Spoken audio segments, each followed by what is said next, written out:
ध्येयम्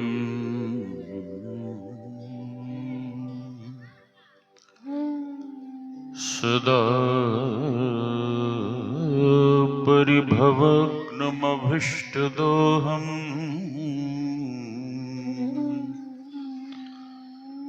तीर्थास्पदं शिववीरञ्चि नुतं शरण्यम्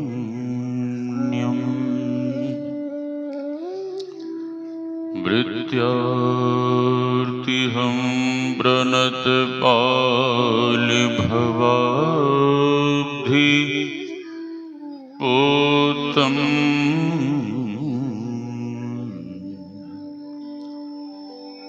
वन्दे महापुरुषते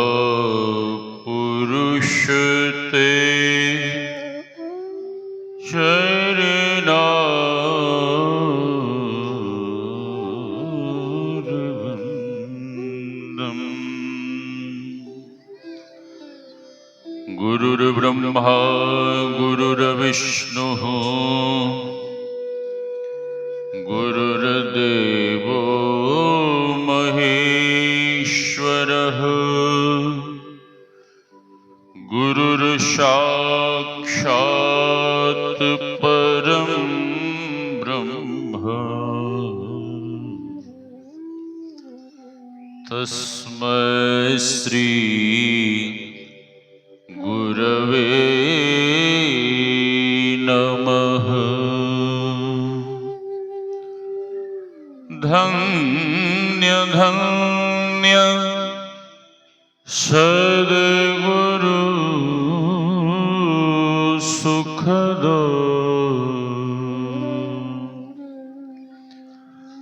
महिमा कही न जाय। जो कछु कहूँ तुम्हारी कृपा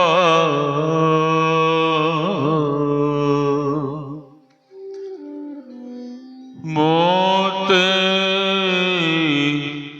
कछु न बसाय। मेरा मुझ में कुछ नहीं, जो कुछ है गुरु तो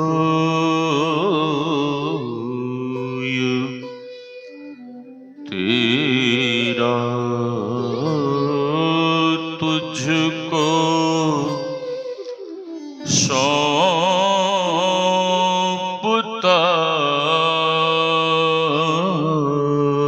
प्रभु क्या लागेगा मोर। तेरा तुझको सौंपता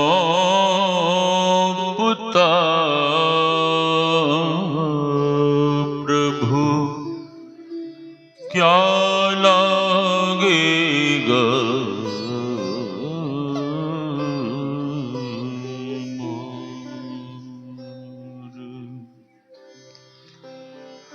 आसन पर आसीन परमाराध्य सद्गुरु महाराज के युगल चरणों में कोटि कोटि नमन।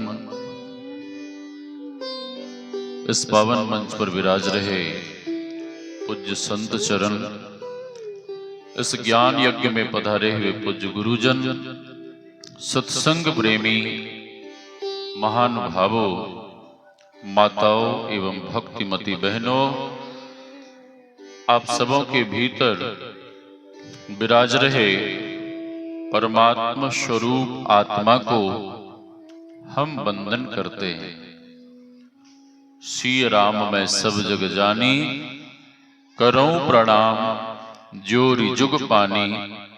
यही भाव लिए हम आप सत्संग ज्ञान रूपी गंगा में अवगाहन कर अपने तन मन और अंतःकरण को शुद्ध तथा पवित्र बनावें। कुछ कहने सुनने के पूर्व उच्च स्वर में गुरुदेव भगवान के नाम का जय घोष करें, ताकि यहाँ का वातावरण शुद्ध शांत और हम आपका अंतःकरण निर्मल और पवित्र हो जाए। बोलिए श्री सद्गुरु महाराज की जय। श्री सद्गुरु महाराज, श्री सद्गुरु।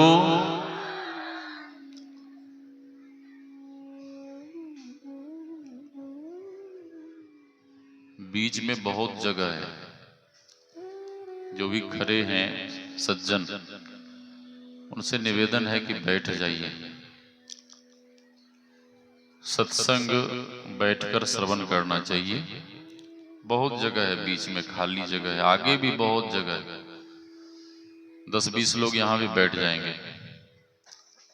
बैठकर सत्संग श्रवण करिए। बोलिए श्री सद्गुरु महाराज। हम आप भक्ति के संबंध में पाठ श्रवण कर रहे थे। भक्ति से तात्पर्य है सेवा। पूज्यपाद महर्षि शाही स्वामी जी महाराज की वाणी में सेवा से सद्गुण है आते, जिससे जीवन सुखमय होता। जिसमें है सेवा भाव नहीं, शाही सुख चैन कहाँ होगा। सेवा, सबसे पहली सेवा किनकी होनी चाहिए? श्री सद्गुरु। बच्चे और युवा पीढ़ी से मैं पूछना चाहता हूं, युवा लोगों से, कि पहली सेवा किनकी होनी चाहिए? हाँ, किनकी? माता पिता की। आपने ठीक कहा, क्योंकि माता पिता नहीं होते तो हम लोग इस दुनिया में कहां से आते? आम के पेड़ से टपकते कि कटहल के पेड़ से लटक के नीचे गिरते? कहां से आते? माता पिता के ही कारण हम आप इस दुनिया में आए, और पहली सेवा उन्हीं की होनी चाहिए। लेकिन इस कली काल में लोग माता पिता की सेवा नहीं करते। हाँ, सेवा तो दूर की बात गई, लोग अपने माता पिता का अपमान करते हैं, अपशब्द कहते हैं। हाँ, बच्चे लोग ऐसा क्यों करते हैं? इसलिए कि बचपन से सुसंस्कार नहीं मिला, और सुसंस्कार मिलता तो बच्चे लोग बड़े होकर ऐसा नहीं करते। ठीक है, पढ़ाई लिखाई में तो बहुत पैसे खर्च करते हैं, माँ पिता बहुत पैसे खर्च करते हैं, खूब रुपए खर्च करते हैं, लेकिन संस्कार नहीं मिलने के कारण बच्चे बड़े होकर अपने माँ बाप का अपमान करते हैं। एक पिता ने अपने बेटे को खूब पढ़ाया लिखाया, बेटा पढ़ लिख कर बड़ा हुआ, नौकरी नहीं मिली, तो पिता ने नौकरी दिलवाने के चक्कर में अपनी बहुत सारी जमीन बेच डाली, और जमीन बेचकर उस पिता ने अपने बेटे को विदेश में जॉब दिलवाया। लड़का जॉब में लग गया, महीने के लाखों रुपए कमाने लगा, साइड से बिजनेस भी शुरू कर दिया। उसके माँ पिता वृद्ध हो गए। वृद्ध जब हो गए तो उसकी बूढ़ी माँ कहती है कि हे नाथ, अपने पति से कि बेटे को घर बुला लीजिए, वो रहेगा तो हम लोगों का जी लगेगा, मन लगेगा। तो उसके वृद्ध पति ने कहा ठीक है, फोन किया। जैसे ही बेटे ने फोन उठाया तो बेटे को गुस्सा चढ़ा और बेटा अपने पिता को डांटता हुआ कहता है कि पापा जी, ये बार बार इंडिया आने के लिए कहकर हमें परेशान मत किया करो, टेंशन मत दिया करो। और बेटे ने डांटता हुआ कहा कि पापा जी, तुम्हें यदि आदमी की जरूरत है तो तुम नौकर रख लो, लेकिन हम इंडिया कभी नहीं जाएंगे। पिता कुछ नहीं बोले। फिर बेटा कहता है कि बार बार फोन कर हमें परेशान मत किया करो। और अंत में बेटे ने जवाब दे दिया कि पापा जी, तुम लोग मरो या सरो, हम घर वापस कभी नहीं जाएंगे। बेटे ने फोन कट कर दिया। उसके वृद्ध पिता को बड़ा दुख हुआ। घर के कोने में बैठकर रोने लगे। पत्नी धीरे धीरे जाती हैं, समझाती हैं कि हे नाथ, जैसा भी आपका बेटा है, पूत कपूत पिता को प्यारो, आज नहीं तो कल कभी ना कभी वो घर आएगा। अब दुखी क्यों हो रहे हैं? दुखी मत होइए। पत्नी समझाती बुझाती हैं। वह वृद्ध पुरुष शांत होता है। 6 महीने बीते। 6 महीने के बाद उस वृद्ध पुरुष की जो पत्नी थी, बूढ़ी माँ, उनकी पत्नी, वो पहले से अस्वस्थ चल रही थी और उसके शरीर में एक दिन अचानक पैरालिसिस, लकवा रोग हो गया। और जैसे ही लकवा रोग हुआ, वो बूढ़ी माँ खाट पे पड़ी तो पड़ी ही रह गई। खाट पे ही मलमूत्र का त्याग करना, खाट पे ही चाय नाश्ता भोजन जलपान सब खाट पे, और ये सारा काम, सारी सेवा उसके वृद्ध पति को करना पड़ता था। बूढ़ी माँ रोने लगी कि हे भगवान, ये आपने क्या कर दिया? विवाह के समय मैंने प्रतिज्ञा की थी कि पति को ही परमेश्वर मानकर दिन रात उनकी सेवा करूंगी, पूजा करूंगी, लेकिन वे परमेश्वर हमारी सेवा कर रहे हैं। हे नाथ, हे भगवान, इससे तो बढ़िया होता कि मुझे आप इस संसार से उठा लेते, विदा कर देते। कुछ दिन बीते। वो बूढ़ी माँ कहती है कि हे नाथ, अब तो आपका भी स्वास्थ्य ठीक नहीं रहता।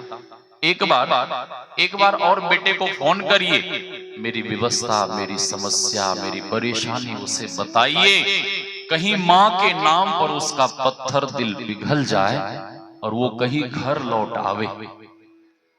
उसके वृद्ध पति को फोन करने का मन नहीं हो रहा था। पत्नी के बहुत कहने पर उसके वृद्ध पति ने अपने हृदय पर पत्थर रखकर अपने नालायक बेटे को फोन किया। बेटा फोन उठाया। जैसे अपने बाप की आवाज सुनता है तो गुस्सा चढ़ गया, टेंशन हो गया, क्रोध में भर गया। आज पापा, बाबा, बाबू, डैडी कुछ नहीं बोल रहा। आज गुस्से में आके कहता है कि ए बुढ़े, भगवान श्री कृष्ण की वाणी है, क्रोधात भवति सम्मोहः, सम्मोहात् स्मृति भ्रमः, स्मृति भ्रमशात् बुद्धि नाशो, बुद्धि नाशात् च प्रणश्यति। जब मानव को क्रोध होता है तो क्रोध में मानव विवेक शून्य हो जाता है, और क्रोध में किया गया कोई भी कार्य उचित होता है कि अनुचित होता है? क्या होता है? श्री सद्गुरु, क्रोध में किया गया प्रायः कार्य अनुचित ही होता है। और लड़के ने डांटते हुए अपने बाप को, बाबा, बाबू कुछ नहीं कह रहा, गुस्से में आके कहता है कि ए बुढ़े, जिस माँ बाप ने जन्म दिया उसको बेटे लोग क्या कहते हैं? माँ को बूढ़ी, बाप को बूढ़ा, हरिद्वार की भाषा में बुढ़ा और बुढ़ी, ठीक है? हाँ, जिस माँ बाप ने पाल पोष कर बड़ा किया, सब कुछ किया, उसको माँ पिता नहीं कह सकते। लड़का डांटता हुआ कहता है, ए बुढ़े, तुम कान खोल कर सुन लो, तुम लोग मरो या सरो, हम इंडिया नहीं जाएंगे। उसके वृद्ध विवश लाचार पिता ने कहा कि ऐ मेरे लाल, तेरी माँ अस्वस्थ रहती हैं, कई महीनों से बिस्तर पे पड़ी हैं, अरे मेरे लिए नहीं तो कम से कम अपनी माँ के लिए तो घर आ जा। ऐ मेरे लाल, मैं तेरे सामने हाथ जोड़ता हूँ, मैं तेरे सामने विनती करता हूँ। और उस वृद्ध विवश लाचार पिता ने साहब ये तक कह दिया कि ऐ मेरे लाल, मैं तेरे पांव पड़ता हूं। अपने ही बेटे के सामने हाथ जोड़ रहा है, विनती कर रहा है।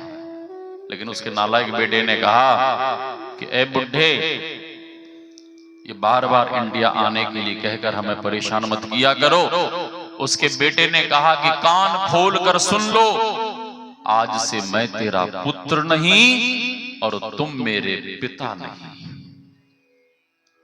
माँ पिता बासी रोटी खाकर जी सकते हैं, फटे पुराने चिथड़े पहनकर रह सकते हैं, गाय बकरी के गुहाल में रह सकते हैं, लेकिन माँ पिता सारे दुखों को सह सकते हैं, लेकिन माँ पिता इस बात को नहीं सह सकते कि उनका अपना ही बेटा उससे कह दे कि तू मेरी माँ नहीं, तुम मेरे पिता नहीं और मैं तेरा पुत्र नहीं। साहब, जब ऐसा बेटे लोग कहते हैं तो माँ पिता के सीने पे कटार चल जाती है और माँ पिता को ऐसा लगता है कि कहीं जाके मर जाऊं, आत्महत्या कर लूं, क्योंकि जिस बेटे को उसने इतने जतन से लालन पालन किया, पाल पोष कर बड़ा किया, सब कुछ किया, अपना सर्वस्व लुटा दिया, और वही जिगर का टुकड़ा, वही उसका बेटा, वही उसका लाल ये कहता है गुस्से में आके कि तू मेरी माँ नहीं, तुम मेरे पिता नहीं और मैं तेरा पुत्र नहीं।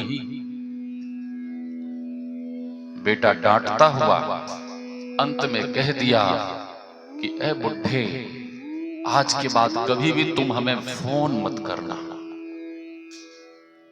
काट दिया, फोन कट कर दिया। उसके वृद्ध पिता को इतना दुख हुआ, इतना दुख हुआ कि दुख से उसकी छाती फटने लगी, हृदय बिल्कुल वदर्ण हो गया। फोन हाथ में ही रहा, हार्ट अटैक आया, धराम से जमीन पे गिरा और उसी समय मर गया। घर में कौन रह गई?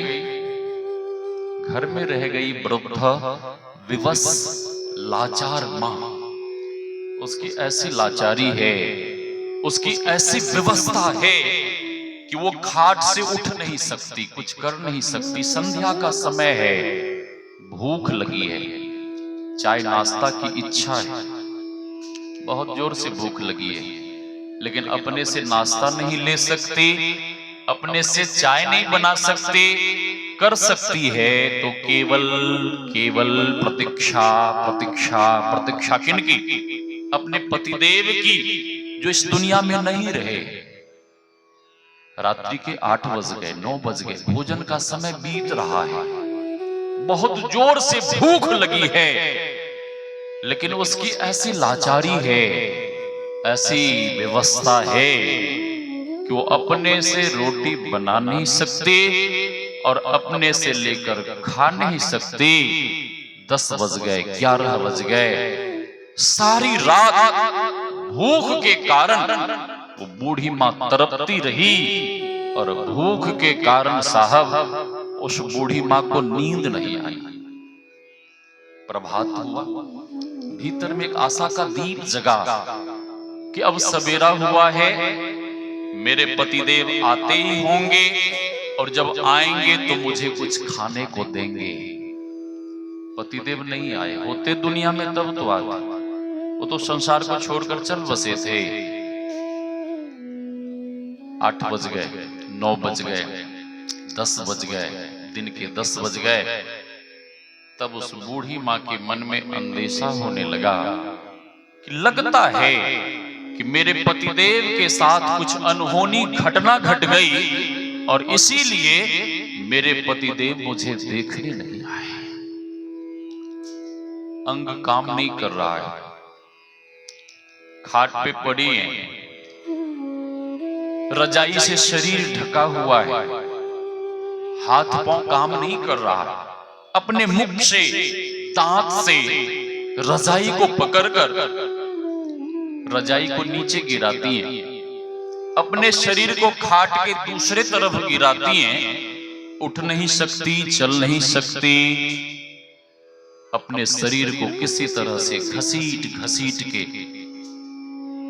कई बार आपने देखा होगा रोड पे कोई पशु, कुत्ता या कोई भी जानवर एक्सीडेंट हो जाता है, उसका पिछला हिस्सा बिल्कुल बेकाम हो जाता है, बेकार हो जाता है, अपने दोनों अगले पांव के बल घसीट घसीट कर चलता है। उसी तरह से वो बूढ़ी माँ, वृद्ध विवश लाचार माँ अपने शरीर को घसीटती हुई रसोई में जाती है, देखती है मेरे पतिदेव नहीं है, फिर पतिदेव के कक्ष में वहां भी नहीं मिले, और अंत में जैसे ही वो बूढ़ी माँ अपने शरीर को घसीटती हुई टेलीफोन वाले कमरे में पहुंचती हैं तो देखती क्या है कि मेरे पतिदेव तो जमीन पे मरे पड़े। उस बूढ़ी माँ की क्या दशा हुई होगी। कोई बेसहारे, कोई अनाथ, कोई ऐसे लोगों से आप मिलकर देखिए, आप उससे पूछेंगे वो आपको जवाब नहीं देंगे, रोना शुरू कर देंगे।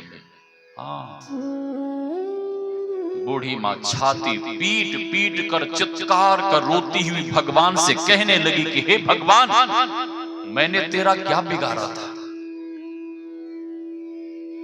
बेटा था भी तो देखने को नहीं आया, और मेरा कोई अवलंब है, सहारा था तो केवल मेरे पतिदेव का सहारा था। हे भगवान, तूने उस सहारे को भी छीन लिया, अब मैं किसके सहारे जीऊंगी? कौन मुझे खाने को देगा? कौन मेरी सेवा करेगा? हे भगवान, मुझ पर थोड़ी सी दया करो, मुझ पर भी थोड़ी सी कृपा करो कि मेरा भी प्राण हर लो और मुझे भी मेरे पतिदेव के पास पहुंचा दो। भगवान तो कुछ नहीं बोले। वो बूढ़ी माँ रोती बिलखती अपने पतिदेव के अंग से लिपटकर जार बेजार होकर बिलख बिलख कर रोने लगी और कहने लगी कि हे नाथ, आप हमें छोड़कर क्यों चले गए? और जब जा रहे थे तो संग में लेकर क्यों नहीं गए? हे नाथ, अब कौन मुझे खाने के लिए देगा? कौन मेरी सेवा करेगा? हे नाथ, आप हमें छोड़कर क्यों चले गए? मैंने आपका क्या बिगाड़ा था? और पतिदेव के अंक से लिपटकर इतना जार बेजार होकर रोने लगी, इतना रोने लगे, और उस बूढ़ी माँ का इतना दुख बढ़ा, इतना दुख बढ़ा कि दुख से हृदय बिल्कुल फटने लगा, और वो बूढ़ी माँ रोती रोती अपने पतिदेव के साथ ही अपना प्राण त्याग देती। दोपहर हो गया, पास पड़ोस के लोगों ने देखा कि इनके घर का दरवाजा क्यों बंद है। लोगों ने दरवाजे को खटखटाया, भीतर से कोई आवाज नहीं आई। लोगों ने दरवाजे को तोड़ा, अंदर जैसे ही घुसे तो लोगों ने क्या देखा, अरे ये क्या, दोनों पति पत्नी एक साथ प्राण त्याग दिए। लगा इसके बेटे को फोन। लोगों ने बेटे को फोन लगाया। बेटा कहता है, चाचा जी राम राम।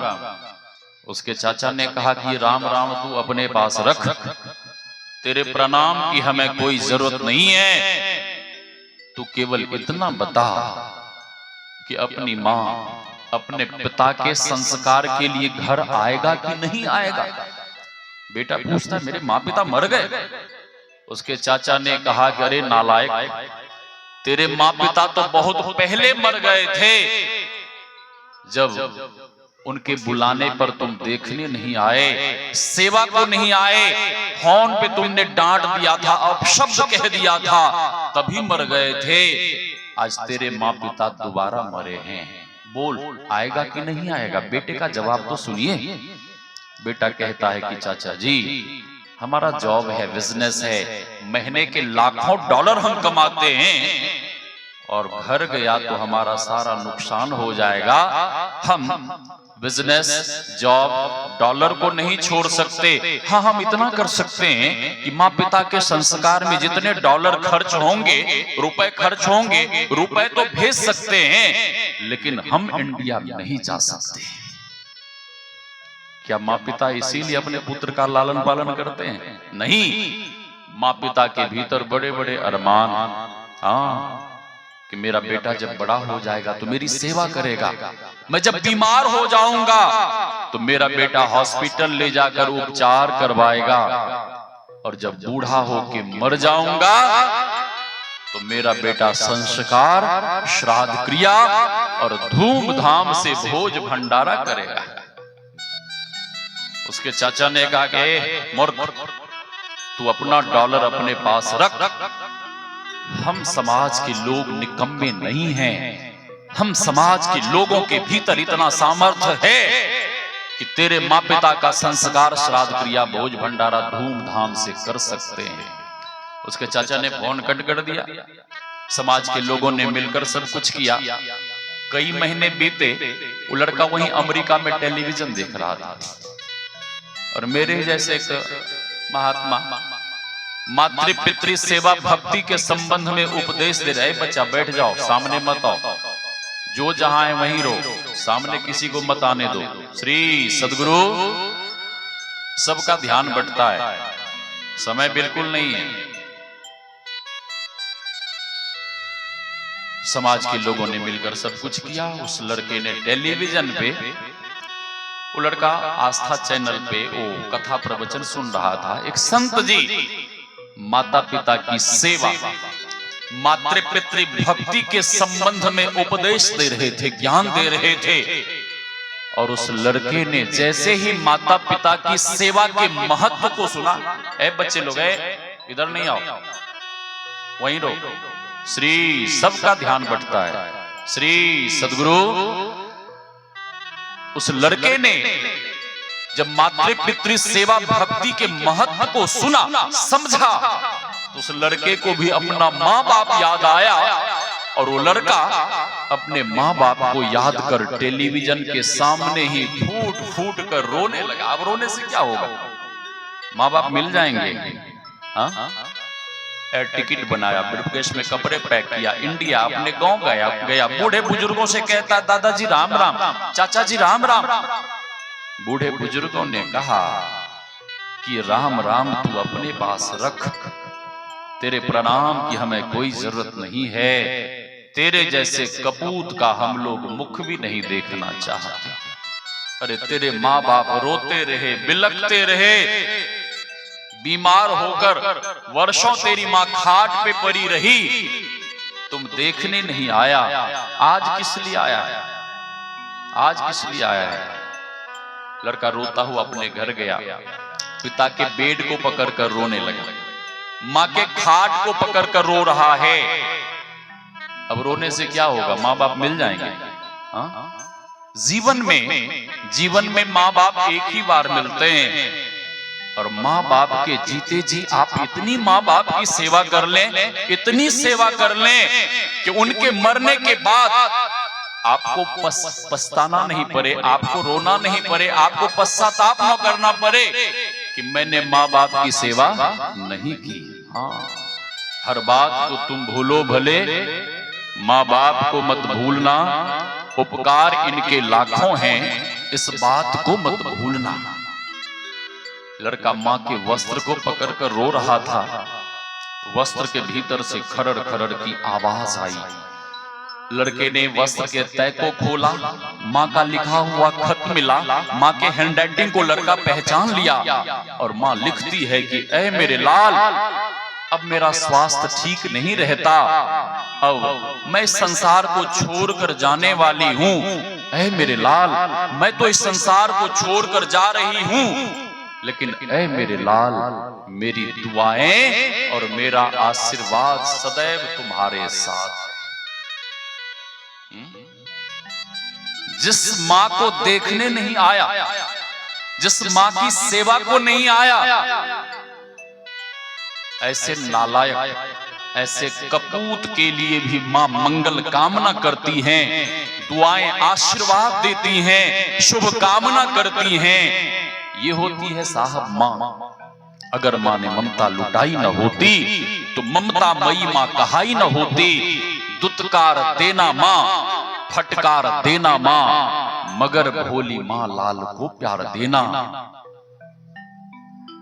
लड़का आगे पढ़ता है, माँ आगे लिखती है कि ऐ मेरे लाल, मेरे मरने के बाद तुम अपने आप को अनाथ मत समझना। ऐ मेरे लाल, तेरे लेफ्ट साइड की आंख के रूप में सदैव तुम्हारे साथ रहूंगी।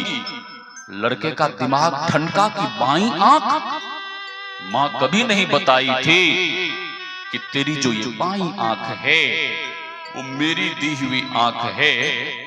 मां कभी नहीं बताई थी। मां आगे लिखती है कि ऐ मेरे लाल, जब तुम बचपन में गुल्ली डंडा खेल रहे थे तो तेरी बाईं आंख फूट गई थी। मैं और तेरे पिता तुझे डॉक्टर के पास ले गए। डॉक्टर ने जवाब दे दिया कि आंख पूरी तरह से फूट चुकी है, आंख ठीक नहीं हो सकती। मां कहती है कि डॉक्टर बाबू, आंख ठीक नहीं हो सकती है ये मैं मानती हूं, क्या दूसरी आंख फिट भी नहीं हो सकती? डॉक्टर ने पूछा तेरे बेटे के लिए कौन देगा अपनी बाईं आंख? मां का जवाब सुनिए। मां कहती है कि डॉक्टर बाबू, मैं अपने बेटे के लिए, अपने लाल के लिए अपनी बाईं आंख देने को तैयार हूं। मां सर्वस्व लुटाने को तैयार है। मां सब कुछ देने को तैयार है। मां सारे दुखों को सहने के लिए तैयार है। लेकिन बेटा एक भी बात सहने को तैयार नहीं है साहब। हाँ, माँ जब बूढ़ी हो जाती हैं तो माँ कहती है कि ऐ मेरे लाल, 10 रुपए दो ना, हमें बिस्किट खानी है। तो बेटा बहाना बनाता है। बेटा कहता है कि मम्मी आपको पता नहीं है, बच्चे लोगों की फीस बहुत बढ़ गई है, पैसे की बहुत दिक्कत है। और उसी समय उस बेटे का बेटा स्कूल जाते हुए यह कहता है कि पापा जी हमें 100 का नोट चाहिए। बेटा तुरंत पर्स में हाथ डालता है और 100 का गर्मा गर्म नोट अपने बेटे के हाथ में थमाते हुए ये कहता है कि जाओ स्कूल में पढ़ना और स्कूल के बाहर ठेली पे पिज्जा, बर्गर, चाउमीन, गोलगप्पे खाना और मौज मस्ती करना। लेकिन जिस माँ बाप ने पैदा किया, जिस माँ बाप ने जन्म दिया, जिस माँ बाप ने सर्वस्व लुटा दिया, उसके लिए साहब 10 के नोट नहीं निकलते। ये मेरी आवाज जहां तक जा रही है, खासकर अभी के बच्चे लोगों से और युवा पीढ़ी से मैं कहना चाहता हूं कि मंदिर में कितना भी लड्डू पेड़ा चढ़ा लो, कितना भी रुपया पैसा चढ़ा लो, यदि तुम्हारी सेवा से तुम्हारे माँ बाप खुश नहीं हैं तो भगवान कभी भी खुश नहीं हो सकते। ये मैं लिख कर दे सकता हूं। जहां लिखवाना चाहते हैं मैं लिख कर दे सकता हूं।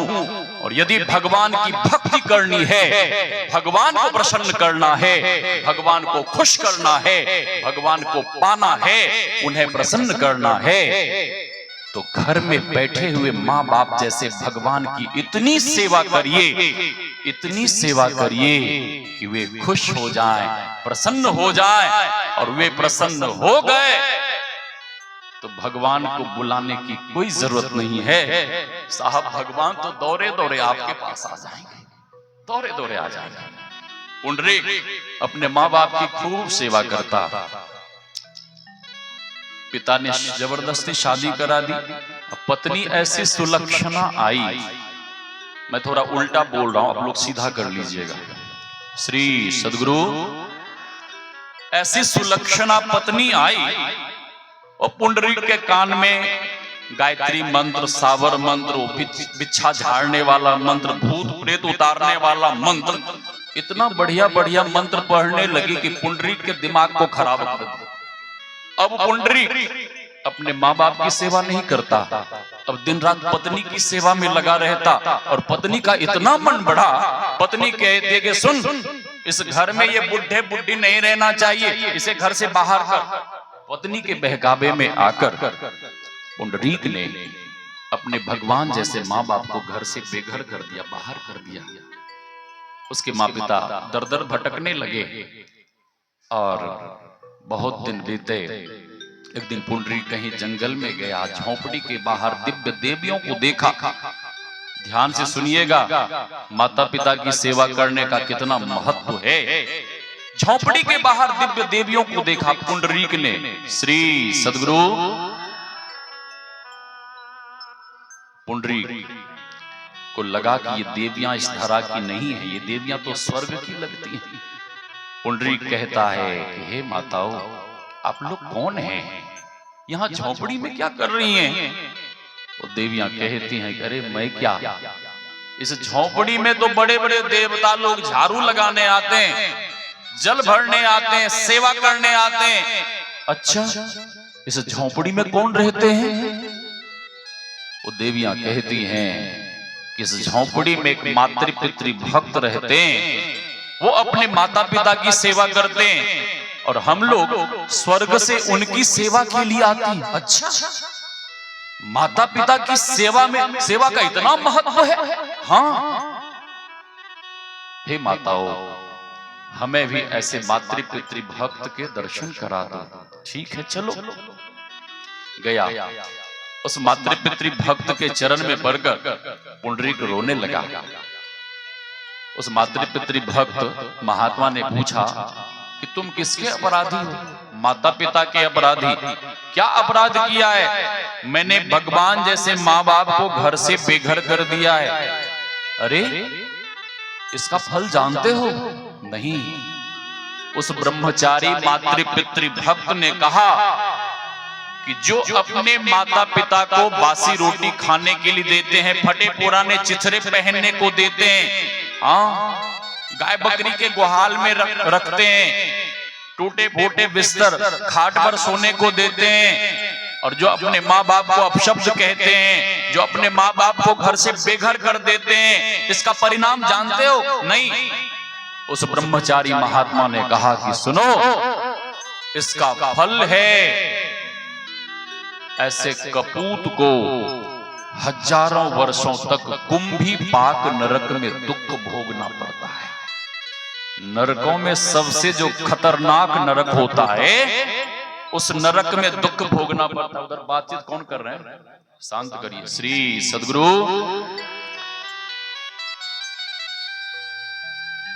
पुंडरीक कांपने लगा। इससे बचने का मार्ग बताएं।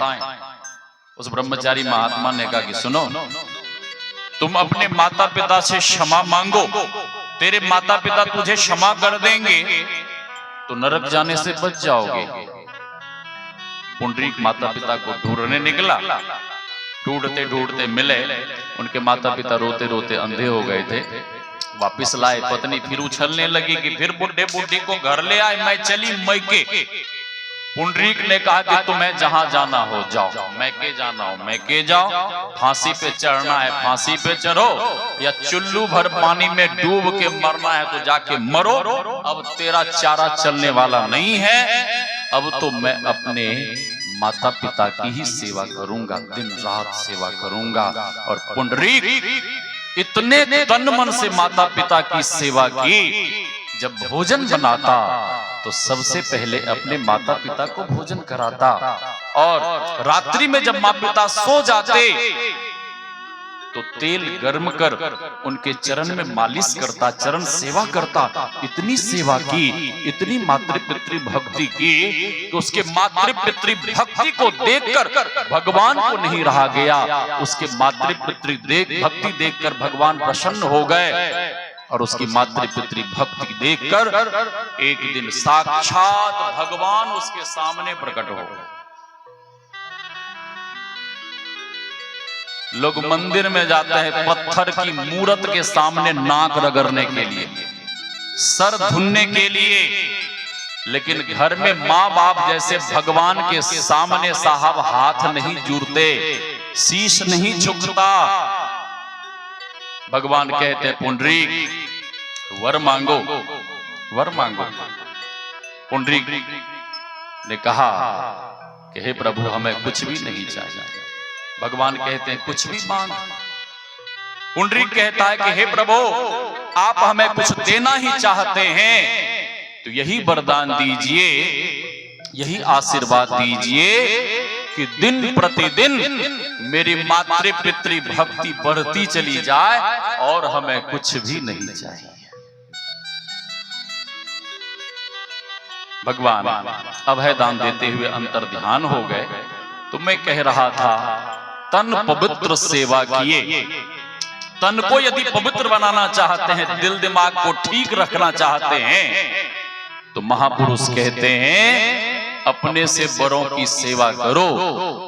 धन पवित्र कर दान। धन को यदि पवित्र बनाना चाहते हैं तो क्या करना चाहिए? दान। धनात् धर्मः ततः सुखम, बिनु धन धर्म न होहि खगेशा। और मन पवित्र हरि भजन सो होत त्रिविध कल्याण। मन को यदि पवित्र बनाना चाहते हैं तो भगवान का भजन करना चाहिए। भगवान का भजन किस तरह से करना चाहिए?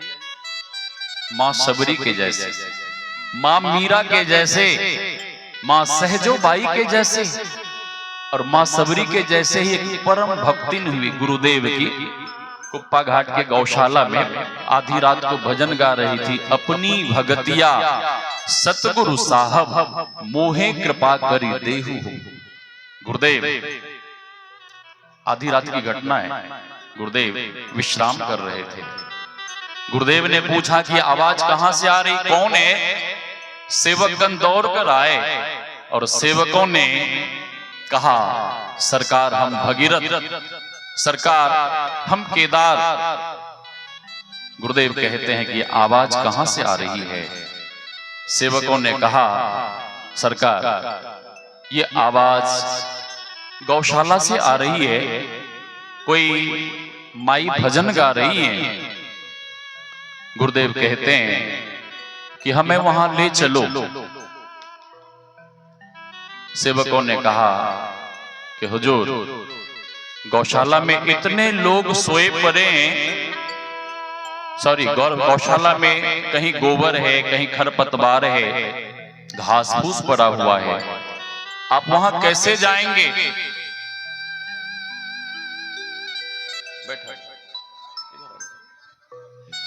श्री सदगुरु, आप लोग शांत होकर बैठ जाइए, बैठिए। श्री सदगुरु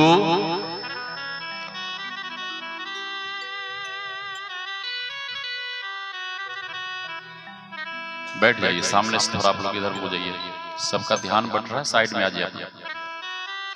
श्री सदगुरु, सेवकों ने कहा कि आप कैसे जाएंगे? गुरुदेव कहते हैं कि मैं कह रहा हूं कि मुझे ले चलो, मुझे ले चलो। आज्ञा हो गई, सेवकगण ले गए। जब गौशाला के पास पहुंचे तो फिर सेवकों ने कहा कि सरकार देखिए गौशाला में कितना घास फूस पड़ा हुआ, आप कैसे जाएंगे? गुरुदेव कहते हैं कि ठीक है, मैं नहीं जा सकता हूं, क्या तुम लोग भी नहीं जा सकते हो? तुम ही लोग जाओ और उस भक्तिन माई को बुलाकर हमारे पास लाओ। कौन कहता है कि केवल भक्त ही भगवान की प्रतीक्षा में खड़े रहते हैं? कभी कभी ऐसा भी देखा गया है कि भगवान भी अपने भक्त को मिलने के लिए प्रतीक्षा में खड़े रहते हैं। भगवान को प्रतीक्षा करते हुए देखा आपने? ध्रुव जी महाराज ध्यान में बैठे थे। भगवान को जब पता लगा कि मेरा नन्हा सा भक्त बालक ध्यान में बैठा है, तो भगवान गरुड़ पर आरूढ़ होकर भागे भागे आए। ध्रुव जी महाराज ध्यान में बैठे हैं और भगवान ध्रुव जी को मिलने के लिए, ध्रुव जी से बातें करने के लिए प्रतीक्षा में खड़े हैं। कौन कहता है कि केवल भक्त ही भगवान से क्षमा मांगते हैं? कभी कभी ऐसा भी देखा गया है कि भगवान भी अपने भक्त से क्षमा मांगते हैं।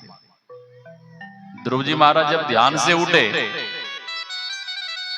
तो भगवान कहते हैं कि वत्स मुझे क्षमा कर दो। क्यों? इसलिए कि मुझे आने में बहुत देरी हो गई, मुझे आने में बहुत विलंब हो गया। मुझे तो बहुत पहले आ जाना चाहिए था, जब तुम्हें तुम्हारी विमाता ने तेरा अपमान किया था, तुझे घर से निकाल दिया था, इसलिए मुझे क्षमा कर दो। तो गुरुदेव प्रतीक्षा में खड़े हैं सेवकगण, उस भक्तिन माई को बुलाकर लाए। भक्तिन माई गुरुदेव के चरण में साष्टांग दंडवत लेटकर प्रणाम करती हैं। गुरुदेव कहते हैं कि ए माई, मैं तेरे भक्ति भाव से बहुत खुश हूं, प्रसन्न हूं, वर मांगो। तो माई कहती हैं कि हे गुरु महाराज, जब आपके ये दिव्य दुर्लभ दर्शन हमें प्राप्त हो ही गए तो अब हमें क्या चाहिए? अब हमें कुछ भी नहीं चाहिए। गुरु महाराज प्रसन्न हो गए। गुरु महाराज कहते कुछ भी मांग, कुछ भी मांग। वो माई कहती हैं कि हे गुरु महाराज, आप हमें कुछ देना ही चाहते हैं तो आप केवल अपनी प्रेमा भक्ति दे दीजिए और हमें कुछ भी नहीं चाहिए। गुरु महाराज और प्रसन्न हो गए। गुरु महाराज कहते हैं कि ए माई, तुमने बेटा बेटी, पोता पोती, धन दौलत कुछ नहीं मांगे, तुमने भक्ति मांगी है तो हम तुम्हें आशीर्वाद देते हैं। 2-4 जन्म नहीं, 10-20 जन्म नहीं, 150 जन्म नहीं, हम तुम्हें आशीर्वाद देते हैं कि इसी जन्म में तुम्हारी भक्ति पूर्ण हो जाए। भगवान भक्ति के अंत में कहने की कृपा किए, नवम सरल सब सन छल हीना। भक्त को कैसा होना चाहिए? अहंकारी होना चाहिए, घमंडी होना चाहिए, ईर्ष्या द्वेष करने वाला, झगड़ा झंझट करने वाला नहीं। भगवान कहते हैं कि भक्त को सरल होना चाहिए और भगवान कहते हैं निर्मल मन जन सो मोहे पावा, मोहे कपट छल छिद्र न भावा। जिसके भीतर छल है, ईर्ष्या है, द्वेष है, अहंकार है, भगवान कहते हैं कि ऐसे मानव मुझे कभी भी प्राप्त नहीं कर सकते। और भगवान कहते हैं कि जो निर्मल मन वाले भक्त हैं, जिनका अंतःकरण निर्मल है, शुद्ध है, पवित्र है, वह भक्त शीघ्राति शीघ्र मुझे प्राप्त कर लेता है। और ये भक्ति का संस्कार जिनके भीतर पड़ गया है, ये संस्कार इस जन्म में नहीं तो अगले जन्म में, अगले जन्म में नहीं तो उसके बाद वाले जन्म में, किसी ना किसी जन्म में ये भक्ति का संस्कार आपको भगवान से मिलाकर ही रहेगा। बोलिए श्री महापुरुष कहते हैं भक्ति बीज बिन से नहीं, जो जुग जाए अनंत, ऊंच नीच घर जन्म ले, तो संत को संत भक्ति बीज पलटे नहीं। आय परे जो चोल, कंचन जो विष्ठा परे, घटे न ताको मूल। भक्ति 2 प्रकार की, एक बाहरी और दूसरा क्या है? आंतरिक। ठीक है, अगरबत्ती दिखाना, पूजा पाठ करना, ये बाहरी भक्ति है। आंतरिक भक्ति क्या है? आंतरिक भक्ति है मंत्र का जप।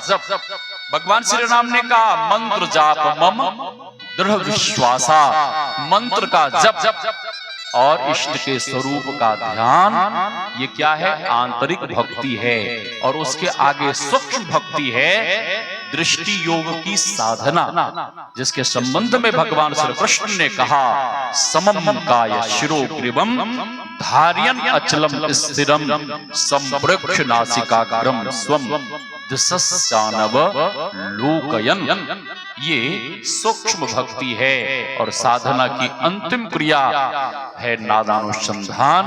तो जिन्हें साधना की विधि, जिन्होंने भक्ति की युक्ति जान ली है, उन्हें खूब मन लगाकर ध्यान भजन सत्संग करना चाहिए। तो अधिक नहीं कहते हुए वाणी को विराम।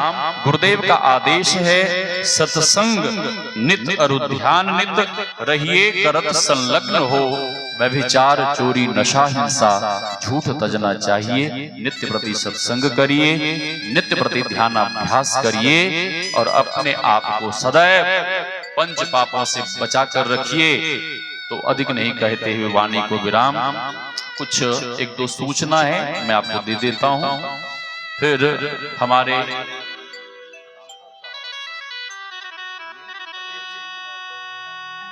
आदरणीय श्री सांसद महोदय आए हुए हैं, प्रदीप बाबू।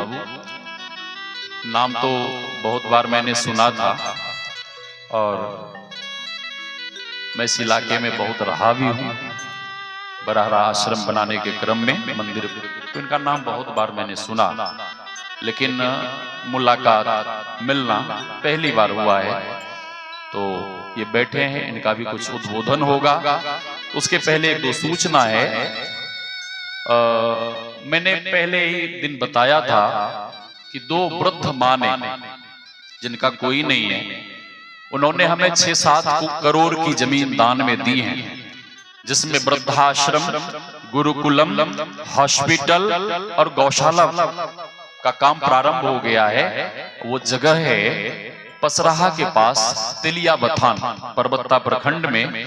तो उधर के जो भी नेता लोग हैं वे काफी हमें हेल्प कर रहे हैं, सहयोग दे रहे हैं, ठीक है। और सभी लोगों ने वचन दिया है हम ये करेंगे, जो भी कर रहे हैं।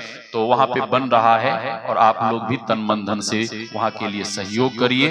गुरु महाराज के मंदिर का कार्य बिल्कुल प्रारंभ है, चल रहा है, हो रहा है काम, ठीक है। और दूसरी सूचना है कि यहाँ पे सत्संग मंदिर के लिए जगह है, ठीक है, जिसका भूमि पूजन सब कुछ हो गया है, सत्संग भी हो रहा है। यहीं पे बिल्कुल पास में है, आपने देखा होगा, छोटे रूप में है।